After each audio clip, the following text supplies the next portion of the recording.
Well, hello everybody, and today we're going to be playing a little bit more Dawn of War. You guys had in particular requested how to play Imperial Guard because apparently turret rushing like a degenerate is just not on the table. Even though it is a legitimate strategy, I understand you feel like a dick for doing it, and quite frankly, if you are turret rushing people, you are a dick. So with that out of the way, we're going to go talk about some Imperial Guard, and we're actually going to play on a different map because if I play on Fata Morga one more time, I'm going to tear out every single follicle of hair I have on my head. So let's see. Nah, we'll go with Tranquility's End. That's a good one. That's a really fun map. In fact, I'd say it's actually a really good, underplayed, underrated map. I think it's fantastic. So we're going to do that. And for this, let's go with Eldar. Yeah, we're going to go against Bealton. That's like a really good one. Anyways, so once again, it's on insane difficulty because I know that majority of people that play this game these days are generally playing campaign or against AI, and if they are playing online, they're probably just like doing private lobbies with friends for comp stops because the actual like PvP is a shit show. All right, so let's start with something here. So we're gonna go with Guardsman Builder, and with this builder, we're actually gonna go a little bit more forward before we build our infantry command, but we are going to build it probably right about here. Yeah, that works. And the reason for this is that so you always want to build your initial infantry command a little bit more far forward because you can garrison your garrison your guardsmen or any other units, including builders in it, and it kind of turns it into a turret, including up to effectively having plasma fire. So it basically makes guard impossible to rush. And it makes it also, especially if you're like a faction that wants to be really aggressive in tier like 1 or tier 1.5, it actually makes it a whole lot. Let's go ahead and get a generator down as well. We'll build that like closer here. But yeah, so it also in particular makes it a lot more difficult to have that aggressive play in tier 1 and 1.5 because you always have these kind of like guaranteed points you can hold relatively safely just because of this. Like for example, Dark Eldar really cannot rush you very well with their jet bikes and Hellions because you just put your guys in here and boom, they can't really press you.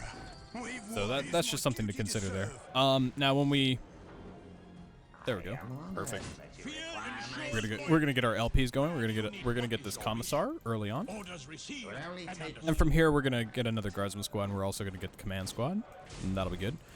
Now, since we're against Eldar AI, I already know what they're going to do, and it's gonna be kind of like a sort of like, they probably wouldn't actually do that, but that's okay. So let's go ahead and get these guys on a control group. We're gonna actually have them set to melee. That's totally fine. So the first thing we're gonna get here is a priest. That's gonna be great. Now we're just gonna have these guys. Okay, so there's the Rangers. Now, generally, when you're playing against another player, they're probably gonna go Dark Reapers. They might get Rangers though, so just understand that. So you know, the next thing we're gonna get obviously is going to be a Psyker on top of that priest, just so we can deal with those Rangers. Well, we're gonna primarily have our aggression be with these units here. Now, when they have Dark Reapers, realistically, what it's going to look like is more of a... Keep building our LPs. More realistically, you're going to see mostly like dancing around. I don't think we need all. Perfect. For the glory of the Imperial. Perfect. So realistically, you're going to spend a lot of time like dancing around these areas and stuff because Dark Reapers are really going to be trying to deny like this and this. They'll have more success denying this in the critical locations than they will having deny this because you have an easy access to defend it. Okay, so we're gonna get out of here actually because we're currently morale broken and we don't really want none of that. We're also taking a lot of damage here, so we're gonna kind of get on out of there right now. And we're gonna try and get our big units out of here. Yeah, we'll go ahead. So with this, we can now. We're gonna lose the squad. That sucks. Oh wait, it got away. Wow, that's not what I would have anticipated. Yeah, so we're gonna start trying to back out here, and that'll be fine. Let's go ahead and get another guardsman squad, and we're gonna go ahead and get this tactical control because now it's kind of like this time where we should really. Okay, so our reinforcements have arrived now, and that's great. We're gonna actually try and get an LP going over here. I will set this commissar to melee. He shouldn't have been set to shooting. We need him at melee. But yeah, so we're gonna try and get grenade launchers going because that's gonna be really important. Perfect. And so realistically, if you're against Eldar in particular, your priority should actually be grenade launchers because Eldar really can't do anything about grenade launchers until they get vehicles going. Like Harlequins aren't going to stop it, aren't going to be able to handle it. Dark Reapers aren't going to be able to handle it, and so on and so on. So it's just kind of one of those things where you have this sort of serious advantage. It's a really big power spike for Imperial Guard. And as you can see here, like, you know, we're just trying to be aggressive as we can without overcommitting. You know what? Let's go ahead and build that. Go ahead and do that. And now we're going to continue to just press on them while securing this. Yeah, we'll go ahead and go for max grenade launchers. Sometimes I like to do 2 grenade launchers and then go into plasma once I get later, further on in the tiers. But in most cases, grenade launchers in general are just fine. So you know, it's kind of one of those things where it just kind of it sort of sorts itself out. But we're gonna try and be like hyper aggressive here, and we're gonna try and end it like right at this point. Okay, so we're getting this critical location, and yeah, we're gonna evacuate from here. But as you can see, now that I have these grenade launchers going, it's gonna be just that much harder for even heavy infantry like Howling Band. Oh, they're infantry. I thought they were heavy infantry. Huh. Whatever. But yeah, so it's gonna be much more difficult for like Howling Banshees and the like to actually do anything about whatever it is we seek to accomplish here. So.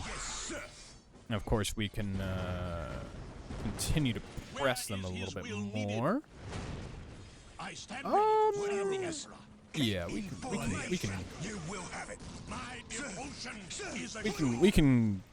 we'll try and get a strip soul on there and everything, but we have more than enough like just raw power to just press through this, so that's fine. Now we have our 2nd gen. We're trying to get LP2s going. We're dealing with these Howling Banshees a little bit, which is nice. Okay, great. We're just gonna keep the pressure going because we're at a pretty big power spike right now, and this strip soul should be enough to kill the Farseer. Or she'll just get knocked around so much that we just can't really do anything about it. Whatever. We can't really stop this from happening, whatever this is, but we can just press in for free. So that's kind of nice. We're just gonna micro these guys a little bit because they tend to act a little bit sporadic. Get that going. Yeah, we can absolutely force these guys out of here. Yeah, there's really nothing that these guardians can do now that we have grenade launchers on just this single guardsman squad. It's kind of just redundant. Now granted, an actual Eldar player, like I said, is not gonna go Howling Banshees and waste all this wreck. They're just gonna go probably 2 Dark Reaper squads, and they'll try and be as aggressive as they can early on until you get your grenade launchers going, and in which case they'll kind of start to. Really? Huh. Fascinating. And then they'll kind of start to just back off a little bit more and play a little bit more defensively until they get vehicles. But realistically, if you have enough guardsmen with grenade launchers, you kind of have a little bit of anti-vehicle going to be able to handle at least like a Falcon. So that there is that, and that's really nice. And the reason I picked Eldar in particular for this fight is that Eldar tend to be a faction that people can struggle with a little bit, yeah, because of stuff like that. That's super cool. That's super cool. Okay, and then we're gonna do this and that. Go ahead and get enough of these going. We're just gonna. Oh, goodness. Well, it seems like they've. Yeah, they got those. They have another squad of Rangers going, so that's gonna kind of stop our aggression a little bit. But you know, we just get the command squad with that Psyker closer, and suddenly they're a little bit less of a problem. We can also press on them a little bit, but also keep these There we go. Keep those guardians at bay. And we can also simultaneously, because grenade launchers have fantastic reach, we can also help out that Commissar, who is a little bit on the struggle bus, but he does have commander armor, so he's more or less fine. We're gonna go shut that down. Okay, perfect. And we're gonna just start upgrading these LPs to LP2s. As you can see, like we're just playing pretty. Like, I mean, we are being aggressive, but we're also playing pretty safe, and we're going into a strong tier 2. We're also gonna press on these guys. All right, perfect. That squad is wiped. We're gonna keep going. Now, even if they go with a Harlequin, it's not really a difference. So that's cool. And realistically, a Harlequin would be a really poor choice to go with Imperial Guard, because it's just gonna get focused down. Grenade launchers will stop it from doing any clown things. So Harlequin, not a good choice. Realistically, if you're playing as Eldar, you're gonna want to go vehicles. It's kind of like your best bet. Okay, and obviously you're always gonna want to go with like a priest. Always get the priest on your command squad. It has huge damage, it gives a damage buff, and later on in the game it does also give them vulnerability. Speaking of which, we're also going to get the priest add-on for our temple, or for our HQ, because that is just as important. Let's go try and bust this tech. That might be something doable. Maybe kill this builder here. If such is the Emperor's will. Get more guardsmen. Always more guardsmen. And now we're gonna grab a couple chimeras, and you can kind of spam chimeras. You really can. They are fantastic transports. They have great value. They do pretty good damage. They're fast. Not the most durable transports, but they are good. So chimeras and sentinels are gonna kind of be what you want to go for here. Whereas, like, if you're against something a little bit squishier, like Dark Eldar or whatever, then yeah, you know, you can definitely look into something like Basilisk. But against like Eldar or something like that, I don't think the Basilisk is particularly important. So we're just gonna kind of keep just piling in the damage here. Actually, we're gonna just pile in that damage a lot, while at the same time we're getting our we're gonna just kind of get our guys to safety here. And the other reason that we have this chimera is we can kind of we get a little bit more micro control with our units, so we can preserve them, we can keep them safe, but we can also just kind of dance around the micro with that. We can add in heavy weapons teams, which would require us to, you know, build additional buildings to expand that, but that's okay. We'll even work on getting our upgrade, and we're gonna start thinking about our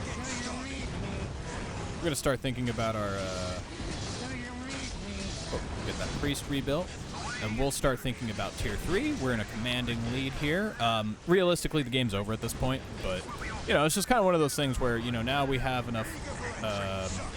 We have enough to just keep our guardsmen safe, and our command squad as well. We can pull them back, because right now we're really far ahead. There's no like fire dragons or anything that are particularly threatening to us.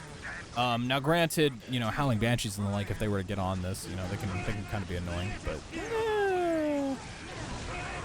why isn't he going in there? You guys good? You guys bugged? You know, whatever. That's whatever. And as you can see here, it's just kind of one of those things where we just hold on to that dominance, and we get the next tier, and then we'll start building out our priests. Priests are super important.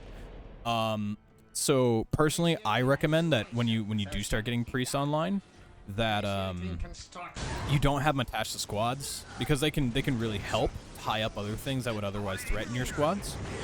So that's something to definitely consider there. And just like that, we just deny the Howling Banshees from being able to do anything, which is always great. And we just get our guardsmen back out there and doing their thing. And just like that, we are basically done with the game. And like I said, this is just kind of one of those things where that. We can start getting these guys going. We can get our... Oh, we have all of our generators. Excellent. Get our next pack. Get some more tech here. And see, you know, just by knowing when you can be aggressive and when you don't need to be aggressive is kind of the big difference between winning and losing with guard. Because as you can see here, you know, just grenade launchers, because they're super good, like, you get a lot of value out of your guardsmen. You really, really do. And when you have things like a couple chimeras and then some sentinels to really back them up, it just kind of becomes increasingly difficult to deal with. And yes, we are going to click that so I can just talk a little bit. Now, obviously, you're going to want to add things like heavy weapons teams. Generally, 1 or 2 of them is fine. They're really expensive, so just be careful how you do use them. But they have an impressive amount of fire, really good range. So, and I mean, their health pool is really not that bad. Although they do go down pretty quickly. So, like, if you're against like something like Necrons, like realistically, the Necron Lord is just going to jump on them and like 3-shot their asses. That's the fact of the matter. So just be careful of what matchup that you do utilize them and how you utilize them in that case. As far as vehicles, in general, you know, the Chimera and the Sentinel are fantastic choices. But, you know, there's also other uses, like, you know, maybe in a mirror matchup, the random Hellhound could be interesting. Or against, like, Dark Eldar, Hellhound could also be pretty good. Just morale breaking, you know, low morale armies and such. In general, the Chimera is going to be the largest priority. And there's a lot of reasons for it. You can dodge a lot of dangerous things. It's a fast, mobile way to get your guardsmen where they need to be. Or if you're against, you know, maybe Sisters of Battle, you can dodge those phosphor grenades a little bit and just save them from getting just like wiped out by like a stacking grenade or 2. So that's also another thing to consider. Now, obviously, priests are extremely important, and once you do get that tier 3, they have the fanaticism ability, which can make units invincible. So you should always have the maximum amount of priests. You don't necessarily need to attach them to a squad unless you're trying to like save them and kind of just use some attachment shenanigans to try and save their lives. But ultimately, until they have fanaticism, just kind of keep them separate so they can help screen for your guardsmen and go tie up things in melee. You know, force units to have to relocate, because when units aren't shooting, your grenade launchers are doing more damage. And of course, you can always add plasma, and I recommend you do have a mix of plasma and grenade launchers. This is why I usually say, yeah, you know, like 2 grenade launchers per squad. Maybe add a plasma, you know, after a certain point. It's a pretty good mix, and you can always get the weapons upgrade from the Tactica Control. So there's always upgrades you can get there. Now, as far as like when the priest has access to fanaticism, one of your biggest priorities should always be the Karsakin, because the Karsakin is like the poster child for like abusing the priest, because it's invulnerability, straight up invulnerability, and that's really powerful, and you can kind of move them around on squads. You know, like if a squad's gonna get charged, you can attach the priest and activate fanaticism. You can be a lot more aggressive and abusive with your command squad. And this also includes how you use your strafing run. You'll also eventually get access to, you know, once you're at tier 3 as well, you know, you'll have access to the Vindicare Assassin. And mind you, these smaller commanders that you can get, so the Commissars, the Priest, the Assassin, and the Psyker, they're not taking up any pop cap, so absolutely do get them. Not only is it a numerical advantage, but you're getting access to more abilities, more screening, and etc., and it just helps you further tip the scales on a faction that has a very powerful late game to begin with. Now, granted, if it goes that late to where you have like 3 of each, including those Psykers, and you're using them, yeah, it's going to turn into micro hell quick. But if you do get good at it, you can really put someone in a world of hurt that forces them into a much worse position. So that's something to keep in mind. And once again, you know, Eldar AI is going to do weird things that an Eldar player wouldn't, because they're going to go Dark Reapers. So you're going to be mostly dancing around as you try to prevent them from denying too much of this.